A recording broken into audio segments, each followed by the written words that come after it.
Conversations, episode 26 with Carrie Palmer and Candace Sanderson in Florida. How are you doing, Candy? I'm doing great. How are you, Carrie? I am doing fantastic.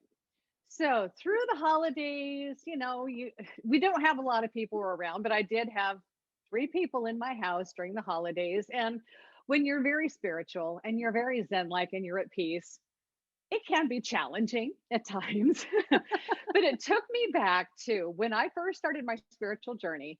Literally, books were what started this journey for me. I didn't even know what the word spiritual was, which is crazy. The first book was awesome. Second book was awesome. The third book was Eckhart Tolle's The Power of Now. Oh, I And love that in book. and I had my books on Audible. So if you listen to Eckhart Tolle reading one of his books, it's like, how can this man be so peaceful? His voice is so calming. He's just such a presence. But in this book, he tells a story about this young girl living with her family next door to a Zen master. And the young girl gets pregnant by her boyfriend, her love of her life. And then when the father finds out, he's like, "Who did this to you? Who is the father?" And she said, "It's the Zen master next door." So she has the baby. The father takes the baby next door to the Zen master and says, "You got my daughter pregnant. This is your baby." And what does the guy say? "Is that so?" As he takes the baby and he raises the baby until finally the girl breaks down, admits to her father, "All right, it was Joe, whatever. And so the father goes back next door to this, older child now and knocks on the Zen master's door, like, "We were wrong. That is not your child. Is that so?" As he sends the boy back out. And when I'm first listening to this book, reading it, listening to it, I am thinking, because I was not anywhere near there yet, how can anybody be so peaceful? It's like, Right. how can, it's like, I did not do that to that. It's just the natural reaction. Everything is just our ego. Ego Well, kicks in. the word you used is perfect. It's reaction. We are so accustomed to reacting instead of action, instead of acting. So, I mean, I had to point that out. Go No, ahead. I'm glad. And instead of just like sitting with it, since then I've run hundreds of hours. So I've definitely moved beyond that. And I am very much to the point now where, in most cases, I can be right there. I could be with whatever's going on. I'm unflappable because none of this affects me. Is that so? But so I felt myself a little challenged over the holidays because I'm in a house full of mortals, as you probably know. I've mentioned this before, where there's no spirituality. I'm the only spiritual person here. But I had to find myself and check myself a few times. And like for my daughter, when I would say, "I need to go in my room for a little while." "Why? What's small?" And I'm just like, "I just need to go get my space." Okay. And then everybody's hackles are up, but I would just go in my room and I would ground myself. I'm like, "Okay, this is okay. And I'd be totally fine." But it's like, I am so still and so peaceful. And I can totally relate to Eckhart Tolle now. But it's like, ego is such a big thing. When it comes to other people's actions, it's like, how can he do that to her? How can he be that? How can he do that? It's like, that's his journey. Judgment. Mhm. It's his journey. That's their journey. It's like, yeah. So I'm going to let you go for a minute, but it's like ego is the big thing that is the driver behind so many people and so many actions. And it's just, we realize that it's not our, our higher self I think we'll always have a piece of ego. Ego will help us survive no matter what. But it's Right. about it's like what anybody else does. It is their journey. Who are we to judge? Who are we to point fingers to say what they're doing is right or wrong? They're doing it because it's their journey, and it just embrace it and let it go. You stay on your path, let them go on theirs. We all have this movie theater playing in front of us. There's might be a person next to you. Well, in these days of COVID, very far away. We But don't have movie theaters in Washington right, right but now. all these theoretically, we're Yeah. looking at this theater and something is playing. And what I take away from it is different from what the other people do. I might relate to someone differently than what the other person does. So we're all watching the same thing, but depending on who we are, where we are, and our perspectives, we come away from this, we leave this with a totally different perspective. Now, I remember reading The Power of Now, and I loved it so much. Now, Carrie, you'll appreciate this because I'm so organized. I actually went through that book and started typing notes. And I have probably 150 pages of notes that I took on From this that book. book.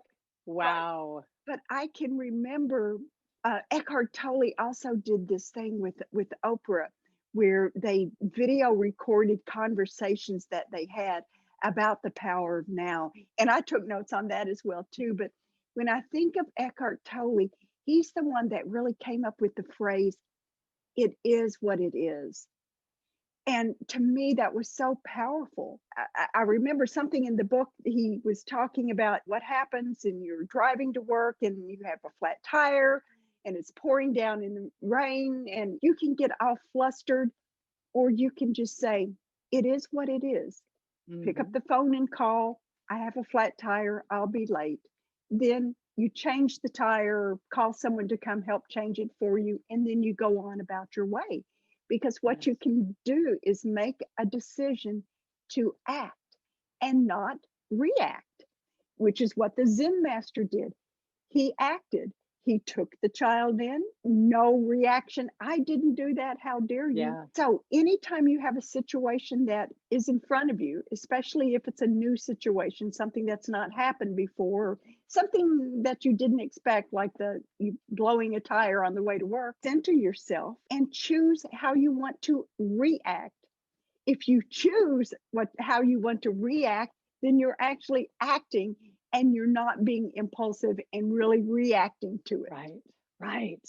I remember back in the day when I was pregnant. I didn't know hormones or anger until I was pregnant. Oh my.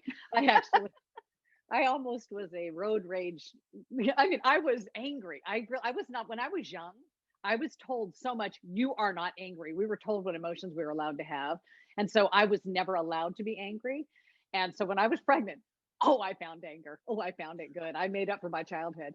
But I just remember feeling such anger and like cars on the road and stuff. And it's just like, just anger. And looking back at who I was then, it's just, and now I've seen road rage on the when I'm driving on the freeway going to work, I see road rage going on around Right. me. And it's just knowing that I mean, right now something horrible can happen because of this, because somebody just had a bad morning, they fought with their wife, now they're driving to work, and now this guy cut him off.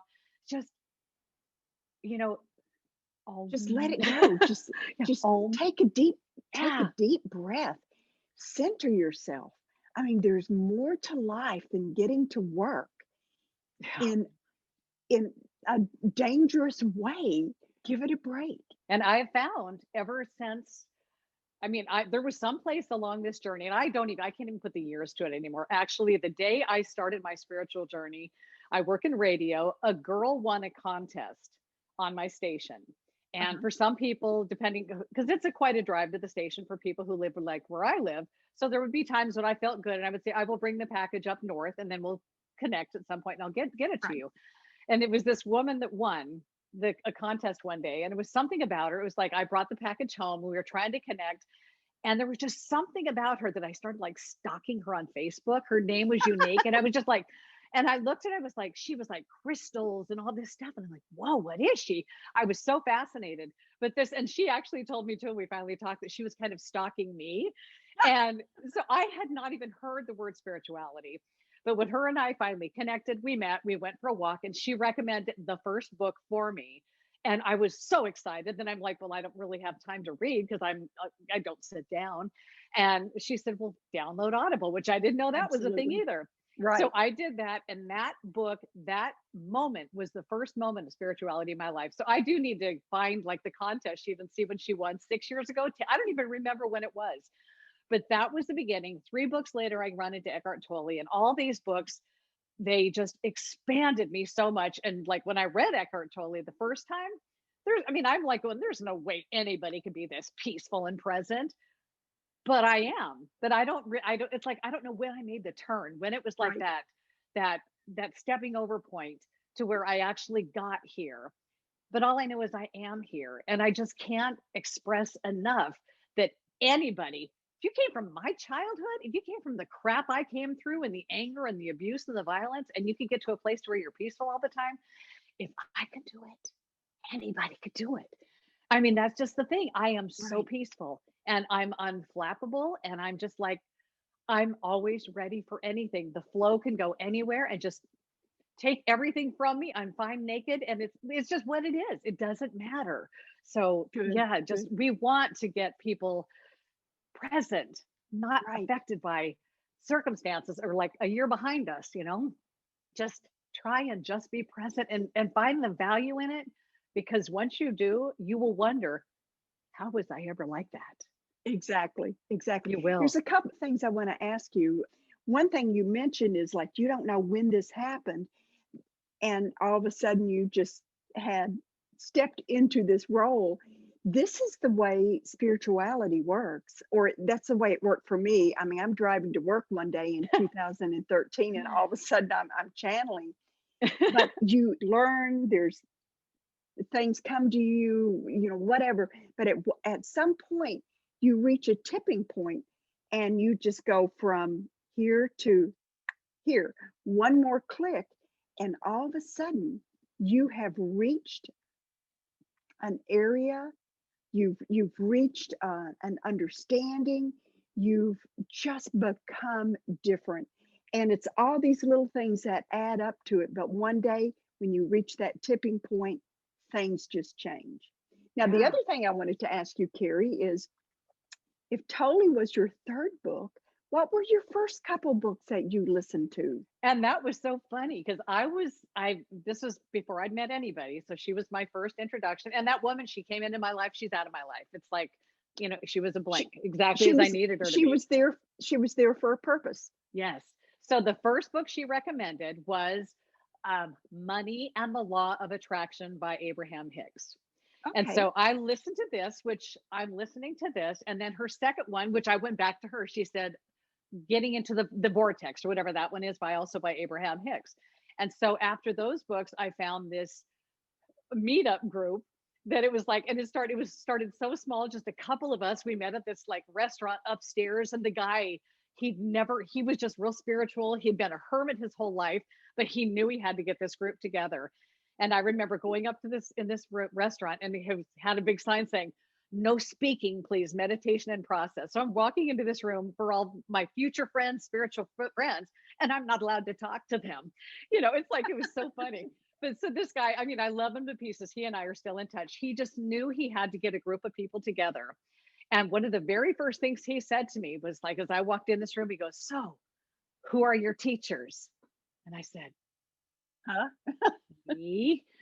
I'm like, "I'm my teacher," because he had all these books spread out of Right. Adyashanti. He liked Adyashanti was his guy, which I can't really read Adyashanti. I mean, everybody's different.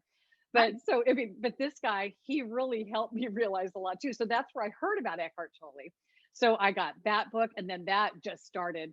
From then on, the books, it was like the next book came intuitively because Right. I mean, I would just like one would pop up and like, oh, I need to read that. I mean, hello, your books came to me intuitively too.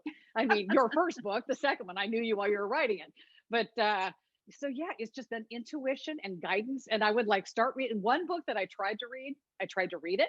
I couldn't do it. I tried to listen to it. I couldn't do it. Was A Course in Miracles.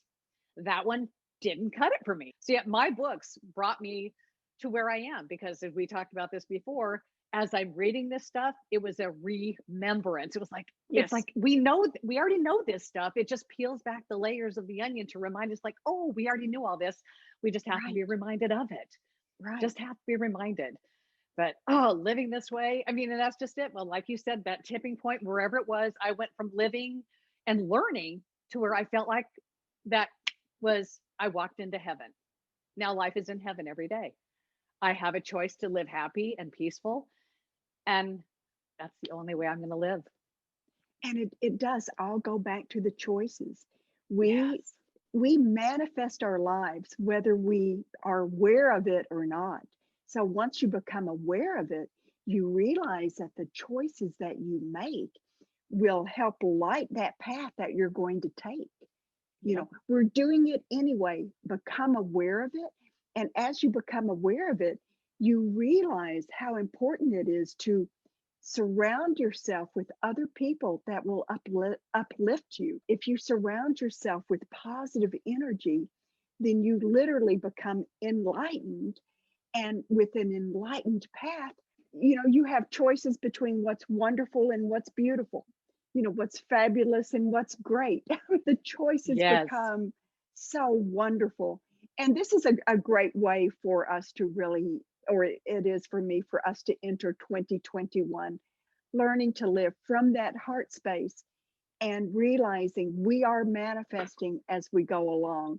As long as we continue to act instead of react, then life's great.